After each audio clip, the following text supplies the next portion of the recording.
أعوذ بالله من الشيطان الرجيم.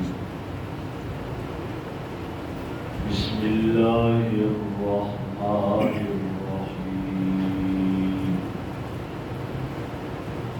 قد نرى تقلب وجهك في السماء فلنولينك قبلة ترضاها فول وجهك شطر المسجد الحرام وحيث ما كنتم فولوا وجوهكم شطره وإن الذين أوتوا الكتاب ليعلمون أنه الحق من ربهم وما الله بغافل عما يعملون.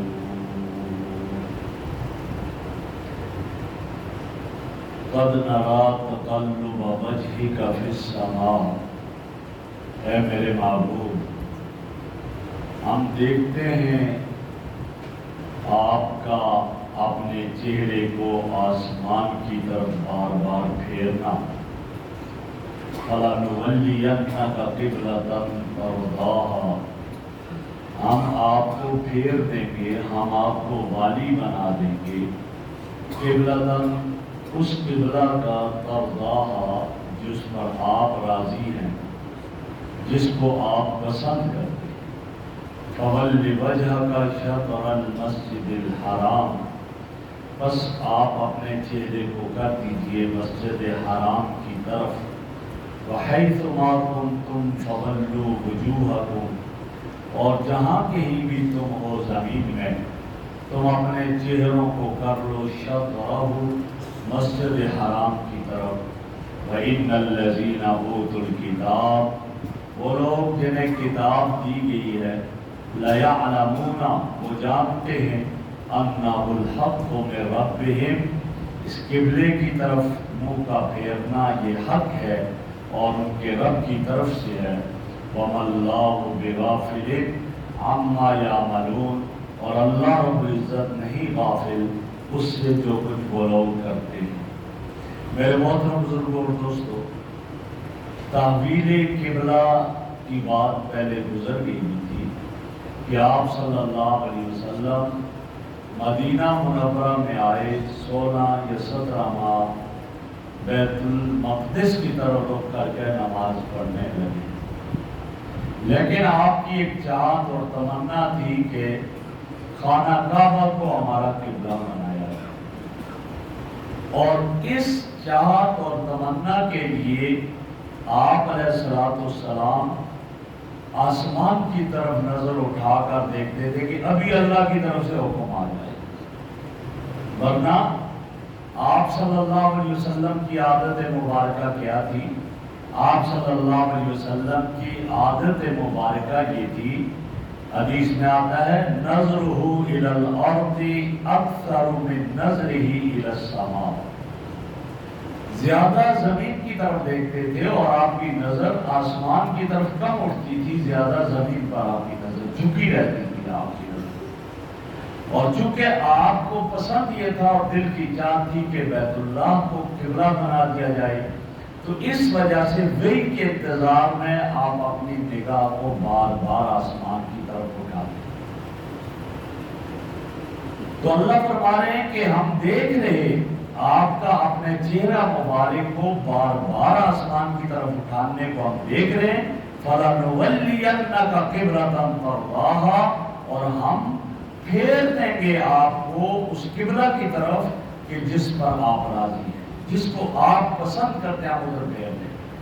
آپ صلی اللہ علیہ وسلم کی یہ حکم ہے.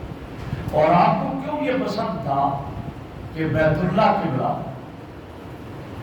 وجہ اس کی یہ ہے کہ بیت اللہ کی تعمیر حضرت ابراہیم علیہ السلام نے. یہود اور نصارہ یہ ضد اور عناد کی وجہ سے نہیں مانتے، تو ان سے آپ مایوس ہو گئے اور قرآن نے بھی کہہ دیا کہ یہ نہیں مانیں گے. تو اس وجہ سے آپ نے فرمایا کہ ان کا قبلہ بیت المقدس کو قبلہ بنانے کے بجائے مجھے رخ بیت اللہ کی طرف کرنا چاہیے. اور مشرکین مکہ وہ اپنی نسبت حضرت ابراہیم علیہ السلام کی طرف کرتے ہیں، لیکن ان میں سے اکثریت ضد اور اناد کی وجہ سے نہیں، جہالت کی وجہ سے جو ہے وہ اسلام نہیں لاتے، جہالت اب ضد اور اناد نہیں۔ تو لہذا اب یہود اور نصارہ نے تو بات نہیں مانتی، لہذا بیت اللہ قبلہ ہوگا تو یہ مشرکین جو ہیں، جو جاہل قسم کے ہیں، وہ ہماری بات کو مانیں گے اور وہ ہمارے قریب آ جائیں گے کہ یہ ہماری ایک تو یہ بات ہے۔ اور دوسری وجہ پہلے گزری ہے درس میں نے عرض کیا تھا کہ یہود اور نصارہ کی کتابوں تورات اور انجیل میں آپ کے لیے لکھا تھا کہ آپ کیا ہوں گے، آپ جو ہے وہ گویا کہ دو قبلوں والے ہوں گے۔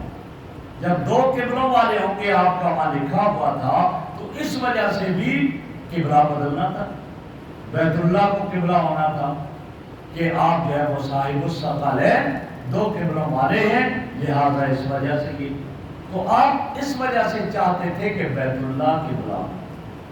اور پھر بیت اللہ جو ہے یہ مکہ مکرمہ میں ہے، اور یہ بیت اللہ یہ گویا کہ دنیا کے عین وسط میں ہے، کعبہ دنیا کے بالکل 0 پوائنٹ دنیا کا، اور مکہ کے معنی آتے ہیں ناف کے، ناف جو ہوتا ہے نا اس ناف کے معنی میں آتے ہیں۔ تو یہ پوری روئے زمین کا ناف تھا، اور اس کو اس کے ساتھ اس نے کہا کہ جب بچہ ماں کے پیٹ میں ہوتا ہے تو بچے کو جو خوراک جاتی ہے وہ اس ناف کے ساتھ ایک نالی ہوتی ہے، اس نالی کے ذریعے سے جو ہے وہ خوراک جاتی ہے، جب اس کے ذریعے، اور جب بچہ پیدا اور بچے کی نشو و نما ہوتی ہے، اور جب بچہ پیدا ہو جاتا ہے اس رگ کو کاٹ دیا جاتا ہے، جب اس کو کاٹ دیا جاتا ہے، ناف کاٹ دیا جاتا ہے، تو اب کیا ہے، اب ظاہری نشو و نما دنیا میں آگے ہوگی۔ تو فرمایا اسی طرح جیسے ماں کے ناف سے بچے کو غذا پہنچتی ہے اور اس کی نشو و نما ہوتی ہے، فرمایا بالکل اسی طرح یہ مکہ مکرمہ جو ہے، فرمایا یہ روحانی خوراک کا مرکز ہے، اور یہیں سے ہدایت کی کرنیں مشرق اور مغرب، شمال اور جنوب میں فرمایا کہ پھیل رہی ہے۔ اور یہ جب تک یہ مکہ قائم ہے، جب تک بیت اللہ قائم ہے، یہ دھرتی کبھی تباہ نہیں، اس وقت تک یہ دھرتی تباہ نہیں، اور جب بیت اللہ قائم نہیں ہوگا پھر دھرتی تباہ۔ میرے آقا صلی اللہ علیہ وسلم نے فرمایا ایک بادشاہ کالے رنگ والا، چھوٹے کام، موٹی موٹی کاموں والا اور پٹلیوں والا ہوگا، اور وہ جب آئے گا اور جب بیت اللہ کی دیواروں کو کھیڑنا شروع کرے گا، کوشش کرے گا، تو اللہ رب العزت حضرت اسرافیل کو حکم دے کہ سور پھونک لو، اب بیت اللہ کی ضرورت اس دھرتی پہ نہیں رہی ہے، لہذا سور پھونک دیا جائے گا اور قیامت برپا ہوگا۔ آپ صلی اللہ علیہ وسلم فرمایا تو یہ اصل مرکز ہے، جب تک یہ قائم ہے تو یہ، تو اس لیے آپ کی چاہت یہ تھی کہ بیت اللہ کو قبلہ بنایا۔ اب بار بار دیکھ رہے تھے تو اب نماز ہی میں تھے تو آگے کیا حکم ملا، فَوَلِّ وَجْهَكَ شَطْرَ الْمَسْجِدِ الْحَرَامِ، میرے محبوب اپنے چہرے کو مسجد حرام کی طرف کر دیجیے گا۔ فَوَلِّ وَجْهَكَ، آپ پہلے میں نے عرض کیا ہے، آپ علیہ السلام بنو سلمہ کے محلہ میں تھے، اور بشر ابن برا ابن معرور کے گھر میں تشریف فرما تھے، جو کہ مدینہ سے 4 میل کے فاصلے پر ہے۔ ظہر کی نماز کا وقت تھا، آپ بنو سلمہ کی مسجد میں ظہر کی نماز کے لیے گئے، 2 رکعت پڑھائی، جبرائیل یہ آیت لے کر آگے فَوَلِّ وَجْهَكَ شَطْرَ الْمَسْجِدِ الْحَرَامِ، میرے محبوب اللہ نے آپ کی خواہش، آپ کی چاہت کی قدر کر دی اور اس کو قبول کر لیا، اب اپنا رخ آپ مسجد حرام کی طرف کر دیجئے۔ تو آپ نے دوسری 2 رکعت مسجد حرام کی طرف کر کے پڑھی، بیت اللہ کی طرف کر کے پڑھی، اور پیچھے جو صحابہ تھے، جو مرد عورتیں بچے تھے، وہ سب بھی پھر کے اسی طرح، اسی لیے اس مسجد کو مسجد قبلتین کہا جاتا ہے۔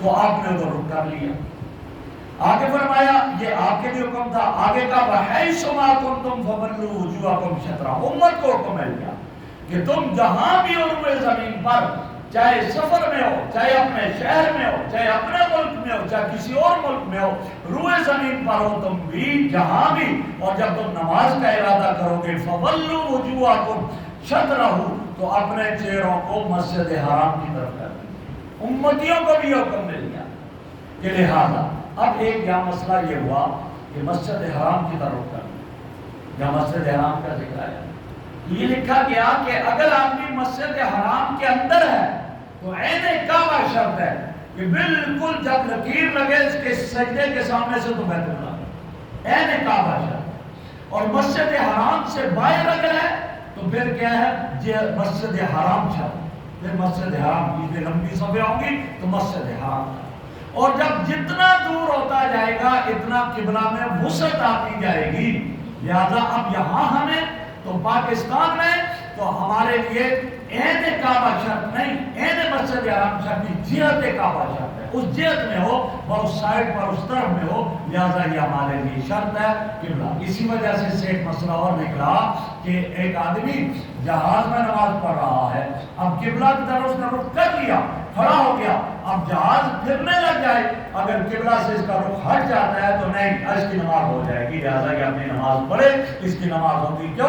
جہت قبلہ میں یہ آ گیا ہے، اب یہ نماز پڑھ لیتا ہے، نماز پڑھتا رہے گا، اب ہر وقت جہاں جہاز پھرے گا یہ اس کو وہاں پھرنا نہیں چاہیے، اور وہاں اپنے ہی اسی جہت میں کھڑے ہوتا۔ اور ایک اور یہ مسئلہ معلوم ہوا کہ آپ ایک جگہ ہے، قبلہ بتانے والا کوئی بھی نہیں ہے، آپ کو پتہ نہیں چلتا کدھر ہے قبلہ، آپ کیا کریں؟ اپنے دل سے سوچیں کدھر ہوگا، آپ کا غالب گمان یہ کہ قبلہ اس طرف ہے، آپ نے نماز پڑھ لی، اس کے بعد کوئی آ گیا کہا بھائی قبلہ اس ڈائریکشن میں تھا، بس آپ نے جدھر نماز پڑھ لی ہے وہی آپ کی نماز ہے، آپ کی نماز ہو گئی، آپ کو دوبارہ نماز پڑھنے کی ضرورت نہیں۔ ہاں اگر آپ نماز میں، اس کو تحری کہا جاتا ہے، نماز میں سوچ و فکر کر کے ایک طرف رک کر کے نماز آپ نے پڑھنا شروع کر دی، کوئی صاحب آگے گزرنے لگے، دیکھا ان کو معلوم تھا قبلہ، انہوں نے آواز دی بھائی قبلہ ادھر نہیں ہے، قبلہ اس طرف ہے، تو آپ نماز میں اس طرف مڑ جائیں، جو آپ نے نماز ادھر کر کے پڑھی تھی وہ بھی آپ کی نماز ہو گئی اور آپ قبلہ کی طرف مڑ جائیں،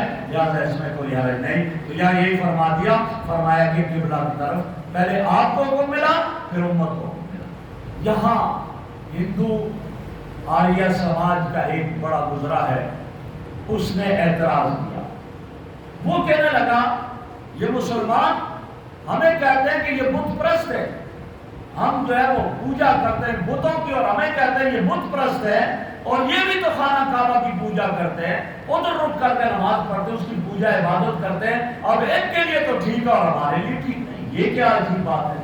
حضرت مولانا قاسم نانوتوی رحمہ اللہ نے اس کے جواب میں کتاب لکھی، اس میں فرمایا کہ نہیں، فرق ہے، تم بتوں کی عبادت کرتے ہو، نیت کر کے عبادت کرتے ہو، اور ہم کعبہ کی عبادت نہیں کرتے، ہم عبادت اللہ کی کرتے ہیں، اور عبادت کے لیے نیت شرط ہے، اسی لیے ہماری نماز میں خانہ کعبہ کی طرف رخ کرنا شرط ہے، لیکن اس کے لیے نیت نہیں۔ نیت کس کے لیے؟ نماز کے لیے، اور نیت آپ کس کی کرتے ہیں؟ اللہ کی عبادت کی کرتے ہیں۔ ہم کہتے ہیں منہ طرف قبلہ ہے، لیکن عبادت کس کی ہے؟ اللہ رب العزت کی عبادت ہے، لہذا یہ قبلے کی عبادت نہ ہوئی، یہ جہت ہوئی۔ جب جہت، اور جہت کیوں؟ اللہ کی رحمتوں کی تجلیات کا مرکز جو ہے وہ کیا ہے؟ خانہ کعبہ ہے، سب سے زیادہ یہاں تجلیات اللہ کی آتی ہے، اور ہم اس کی طرف رخ کر کے نماز پڑھتے ہیں، اس لیے فرمایا ورنہ بیت اللہ کی اور خانہ کعبہ کی ہم عبادت نہیں کرتے، عبادت اللہ رب العزت کی کرتے ہیں، اور یہ رخ ہے، اور ادھر اللہ کا حکم ہے، ہم ادھر مڑ کر عبادت کرتے ہیں۔ آگے فرما دیا ان الذین اوتوا الکتاب لیعلمون انہ الحق من ربہم، وہ لوگ جن کو کتاب دی گئی، اہل کتاب یہود اور نصارہ، لیعلمون وہ جانتے ہیں، انہ الحق کہ آپ کا بیت المقدس سے بیت اللہ کی طرف رخ کرنا، ادھر قبلے کی طرف اس کا قبلہ بننا یہ حق ہے اور رب کی طرف سے۔ کیسے جانتے ہیں؟ تورات میں لکھا ہوا ہے، انجیل میں لکھا ہوا ہے، جب ان سب میں لکھا ہوا ہے، تورات اور انجیل میں لکھا ہوا ہے، اور ان کو پتہ ہے، اور نبی اکرم صلی اللہ علیہ وسلم کے بارے میں لکھا گیا ان کی کتابوں میں کہ آپ نبی الثقلین، دونوں قبلوں کے نبی ہوں گے، جب ہے انہیں پتہ ہے، لیکن یہ ظالم کیا کرتے ہیں؟ ہٹ درمی کی وجہ سے، ضد کی وجہ سے نہیں مانتے، ورنہ ان کی کتابوں میں ہے، ان کو مان لینا چاہیے کہ تورات میں ہے، انجیل میں ہے، لہذا برحق نبی ماننا چاہیے، لیکن یہ مانتے کیوں نہیں ہے؟ ضد اور درمی کی وجہ سے۔ چنانچہ روایات میں آتا ہے نبی اکرم صلی اللہ علیہ وسلم کی زوجہ محترمہ ام المومنین حضرت صفیہ رضی اللہ تعالی عنہ، حضرت صفیہ وہ زوجہ ہے آپ کی جن کا تعلق یہودی قبیلے سے تھا۔ خیبر پر جب حملہ ہوا اور فتح ہوئی، اور اس میں یہ باندھی بند کر لائی گئی، جب باندھی باندھ کر لائی گئی آپ کے حوالے کی اور آپ صلی اللہ علیہ وسلم نے اس کو آزاد کر دیا. آزاد کرنے کے بعد آپ نے اس سے نکاح کیا. اور ایک عجیب واقعہ لکھا ہے حدیث میں کہ حضرت صفیہ کے چہرے پر زخم کا نشان. آپ نے ایک دن پوچھا صفیہ یہ نشان کیسا ہے؟ کہا یا رسول اللہ رہنے دیجیے. کہا نہیں بتائیں یہ کیسا نشان ہے؟ کہا رہنے دے. کہا نہیں بتاؤ. کہا کہ میں گھر میں تھی رات کو سوئی, میرے شوہر بھی تھا اور میں نے خواب دیکھا. میں نے خواب یہ دیکھا کہ آسمان کا چاند ٹوٹ کر میری گود میں آ گیا. بس یہ خواب میں نے دیکھا اور میں نے اپنے شوہر کو بتایا تو اس نے مجھے غصے میں مارا اور مار کر کہنے لگا اچھا تو محمد سے شادی کرنا چاہتی ہے, محمد سے شادی کرنا چاہتی ہے. اس وقت مجھے یہ کہا, اس خواب کی تعبیر میرے شوہر نے دی اور آج اللہ نے مجھے آپ کی زوجہ بنا دیا. یہ وہ خواب ہے. تو میں جو دوسری بات کہنا چاہ رہا تھا کہ حضرت صفیہ نے آپ صلی اللہ علیہ وسلم کو خود یہ واقعہ سنایا. کہا آقا میرا باپ سردار تھا, بڑا تھا, میرا چچا بھی بڑا تھا یہودیوں کے, یہ یہودیوں کے بڑے تھے. یہ کہا کہ ایسا ہوا کہ آپ جب مکہ مکرمہ سے ہجرت کر کے مدینہ تشریف لائے تو میرا چچا اور میرا باپ آپ کے پاس آئے, آپ کی خدمت میں حاضر ہوئے, آپ سے ملے. ملنے کے بعد واپس گئے, آپس میں باتیں کرنے لگے اور میں سن رہی تھی. میرے چچا نے میرے باپ سے کہا کہ کیا خیال ہے, یہ وہی نبی نہیں ہے جس کا تذکرہ تورات میں ہے, یہ وہ نہیں ہے جس کے اوصاف تورات میں ہے؟ کہا ہے تو وہی ہے, وہی علامتیں نشانیاں سب وہی ہیں. تو چچا نے باپ سے, میرے باپ سے کہا, یعنی چچا نے میرے نے, یعنی بھائی نے بھائی سے کہا کہ پھر ایسا کرتے ایمان لے آتے اس پر. تو فرماتی ہے کہ میرے باپ نے اپنے بھائی کو کہا کہ نہیں میں مر جاؤں گا اس پر ایمان نہیں لاؤں گا اور میں اس کا مقابلہ کرتا رہوں گا. تو فرمانے لگی آقا یہ صرف آپ کے ساتھ ضد اور ہمدردی کی وجہ سے ہوتا. تو اسی لیے یہود اور نصارہ آپ کے ساتھ ضد کرتے ہیں, ہمدردی اناد کی وجہ سے آپ پر ایمان نہیں لائے, ورنہ تو ان کی کتابوں میں موجود تھا, وہاں سب موجود تھا. تو اس لیے آپ فرمایا کہ انہیں کہہ دو یہ جو کچھ کرے ضد اور ہمدردی کرے وَمَا اللَّهُ بِغَافِلٍ عَمَّا يَعْمَلُونَ, اللہ رب العزت ان کرتوتوں سے غافل نہیں ہے. جو کچھ یہ کرتے ہیں اللہ کی نظروں میں, اللہ کے علم میں ہے, اللہ دیکھ رہا ہے اور کل اللہ انہیں پکڑے گا. یہ جو ابھی انکار قبلہ کا کر رہے یہ بھی ضد اور عناد کی وجہ سے کر رہے ہیں. تو پتہ چلا کہ آدمی اگر شریعت کا انکار کرتا ہے, دور ہوتا ہے ضد اور ہمدردی اور عناد کی وجہ سے, تو اس کا پھر کوئی اور حل نہیں ہے, پھر اپنی تباہی اور بربادی ہے. اللہ رب العزت ہمیں شریعت کے مطابق چلنے کی توفیق عطا فرمائے. الحمدللہ والصلاة والسلام علی رسول اللہ. سبحانک اللہم وبحمدک اشہد ان لا الہ الا انت استغفرک واتوب الیک. صلی اللہ تعالی علی خلق محمد و